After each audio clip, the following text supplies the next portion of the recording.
Bonjour, je m'appelle Candice Bouygues. Et moi, Charles-Élie Vinel. Aujourd'hui, pour cette nouvelle édition des Olympiades de la biologie, nous allons vous parler de la communication entre les végétaux via les racines.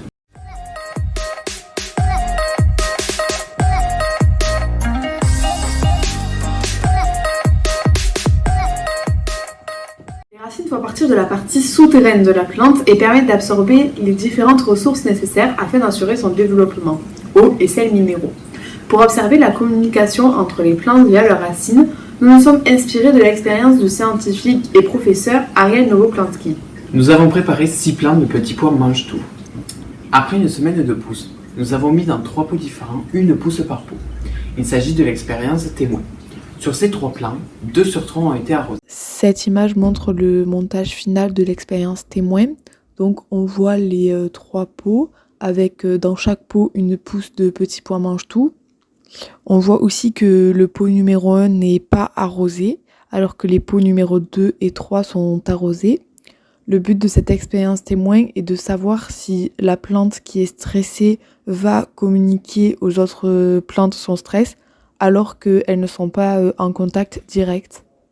Pour la suite de l'expérience, nous avons récupéré les 3 plants restants et nous avons scindé les racines de chacun de ces plants en 2. Nous avons pris 4 pots que l'on a scotchés entre eux. Puis nous avons mis une extrémité des racines que nous avons divisées en 2 de chaque plant dans un pot différent, comme nous pouvons le voir sur ce schéma. Nous avons arrosé les pots 2, 3 et 4, mais pas le pot 1. C'est le pot qui subit le stress, ici la sécheresse. Voici nos montages expérimentaux réalisés pour l'expérience. Après avoir scotché 4 pots ensemble, on a mis une extrémité de chaque racine d'un plant de petits pois mange-tout dans un pot. Ici, les pots 2, 3 et 4 sont arrosés. La plante qui subit le stress hydrique se trouve entre le pot 1 qui n'est pas arrosé et le pot 2.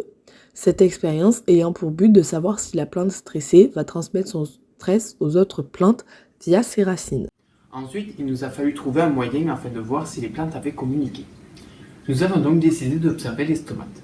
Les stomates sont des petits pores se trouvant sur l'épiderme inférieur des feuilles qui permettent les différents échanges gazeux entre végétaux et atmosphère. Émission de dioxygène et absorption de dioxyde de carbone. Ils sont composés de 2 cellules stomatiques et de nostules, orifices visibles seulement quand les cellules stomatiques sont écartées. De plus, les stomates ont la capacité de se fermer et de s'ouvrir rapidement selon les conditions atmosphériques. Grâce à leur forme caractéristique, il est possible de les repérer en réalisant une empreinte de feuilles et une observation microscopique. Pour pouvoir faire l'empreinte et l'observation microscopique, on a d'abord retiré les plans du pot initial, puis on a fait les 2 montages expérimentaux vus précédemment.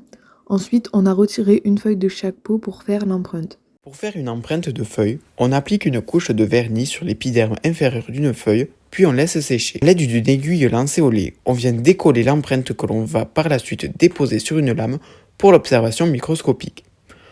On ajoute 1 à 2 gouttes d'eau distillée, on ajoute une lamelle, on supprime l'air avec un tampon, puis les résidus d'eau avec un sopalin. Après avoir fait les 6 empreintes, nous passons aux observations microscopiques. Voici les résultats que nous obtenons pour l'expérience témoin. Pour le pot numéro 1, c'est-à-dire celui qui n'a pas été arrosé, les observations microscopiques nous montrent que les stomates sont fermés. La plante subit un stress hydrique et pour se protéger, elle ferme ses stomates pour éviter la déshydratation. Au contraire, pour les pots 2 et 3, c'est-à-dire ceux qui ont été arrosés, les stomates sont ouverts. On distingue les cellules stomatiques ainsi que l'ostiole comme nous pouvons le voir sur ces observations. Les racines de chaque plant étant chacune dans un pot différent, il est normal d'aboutir à de tels résultats. Nous avons donc prélevé une feuille par plant pour les observer au microscope optique. On peut s'attendre à 2 cas. Si les stomates de toutes les plantes sont fermés, alors on en conclut que la plante du pot numéro 1 a transmis son stress à ses voisines. Au contraire, si les stomates des plants des pots 2, 3 et 4 sont ouverts, contrairement aux stomates du plant numéro 1, alors on en conclut que la plante du pot numéro 1 n'a pas transmis son stress.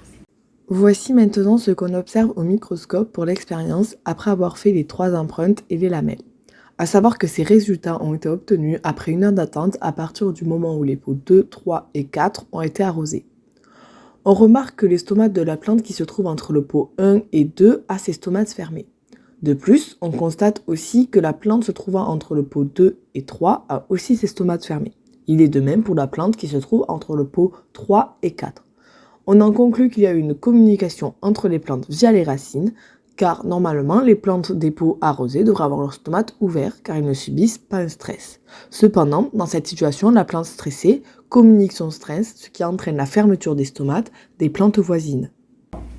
Cependant, ces découvertes sont encore récentes et en cours de développement afin d'approfondir ce mécanisme et de mieux le comprendre.